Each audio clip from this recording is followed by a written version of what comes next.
নমস্কার বন্ধুরা, তোমরা কেমন আছো সবাই? তোমাদেরকে দেখাবো, এই যে দেখো আমাদের গোপালগঞ্জ জেলায় অনেক সুন্দর চড়ক মেলা হচ্ছে। এই মেলা তোমরা অনেকেই দেখলে কিন্তু ভয় পাবে, কিন্তু এই যে দেখো, এই যে বিশাল বড় একটা চড়ক গাছ, তার উপর থেকে পিঠে বড়শি গেঁথে তারপরে মানুষগুলো ঝুলছে। তার মানে যারা যারা যাদের মানসিক আছে তারাই কিন্তু এইভাবে করে ঝুলে চড়কে করে। কিন্তু এখানে কিন্তু এটা সাধনার অংশ, ব্যথা পাওয়া যায় না। যারা এটা অনেক বিশাল কঠিন একটা সাধনা বা তপস্যা, এটা কিন্তু তুমি আমি যে কোনো কেউ করতে পারে না। আমাদের এই গোপালগঞ্জ জেলায় কিন্তু এত বড় একটা চড়ক মেলা হয়। তোমাদের জেলায় কি এরকম করে চড়ক মেলা হয় সেটা অবশ্যই কিন্তু জানাবে। বাসন্তী পূজার কিন্তু একটা অংশ এই চড়ক মেলা।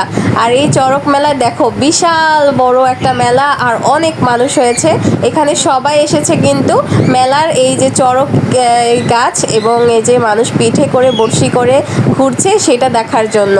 শহরের মেলা থেকে কিন্তু গ্রামের মেলাগুলো বিশাল সুন্দর হয়, কারণ এখানে বড় বড় মাঠ এবং অনেক খোলা জায়গা থাকে, অনেক মানুষ আসে মেলাতে মেলা উপভোগ করতে। তোমাদের শহরে কি এরকম মেলা হয়? তাহলে কিন্তু অবশ্যই জানাবে। এই যে দেখো কত মানুষ এসেছে, সবাই কিন্তু দেখছে এই যে চড়ক। এইমাত্রই চড়কটা থেমে গেছে, আমাদের চড়ক দেখা শেষ।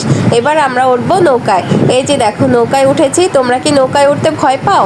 মেলাতে দেখো অনেক সুন্দর নাগরদোলা, তারপরে নৌকা উঠেছে, আমরা এই দোনোটাতেই উঠেছি। আর মেলায় আসলে আমাদের সবচেয়ে প্রিয় হচ্ছে গিয়ে ডিম ভাজা খাওয়া। বাসার ডিম ভাজা কিন্তু এত বেশি মজা লাগে না, মেলায় এসে সবার সাথে ডিম ভাজা খেতে খুবই ভালো লাগে। আর এই যে দাদাটা ভেজে দিচ্ছিল, তার হাতে তো মনে হচ্ছে একটা অন্য রকমেরই স্বাদ। এই যে দেখো ডিমগুলো মশলা দিয়ে ফেটে তারপরে ভাজছে, জাস্ট নর্মাল একটা ডিম ভাজা আর সাথে একটা গুঁড়া মশলা। খেতে কিন্তু খুবই ভালো লেগেছে। আমরা তো লাইন ধরে সবাই মিলে এখানে ডিম ভাজা খেয়েছি, প্রত্যেকে এক একজন দুটা তিনটা করে খেয়েছি, ভালোই লাগে। তোমরা কারা কারা মেলায় গিয়ে ডিম ভাজা খেতে পছন্দ করো বলো?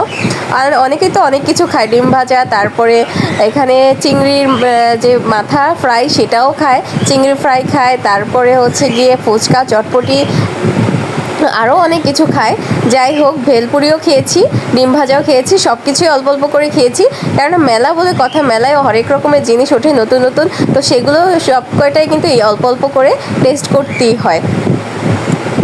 এই যে দেখো দাদাটা ভেজে দিয়ে দিয়েছে ডিম ভাজা, আর এই ডিমটা আমি একটু মশলাটা কম নিয়েছি। তারপরে এখন খাবো হচ্ছে গিয়ে আলু ফ্রাই, আর এখানে হচ্ছে চিংড়ি ফ্রাই আছে, আর চিকেন ফ্রাই ছিল। আর এই যে মেলায় কাঁসের পিতলের অনেক ঠাকুরের জিনিসপত্র উঠেছে, এখান থেকে অনেকে অনেক কিছু কিনে ঠাকুরের ঘর সাজানোর জন্য, তো আমরাও এখান থেকে নিয়েছিলাম। মেলাটা ঘুরে ঘুরে দেখছিলাম আর উপভোগ করছিলাম। এই যে দেখো ডিম ভাজার কাছে আবারও ঘুরে ঘুরে আসছিলাম, মনে হচ্ছিল আরেকটা ডিম খেয়ে ফেলি। এই দেখো মেলা থেকে আমার শাশুড়ি মার জন্য বেলুন আর ফ্রি কিনে নিলাম।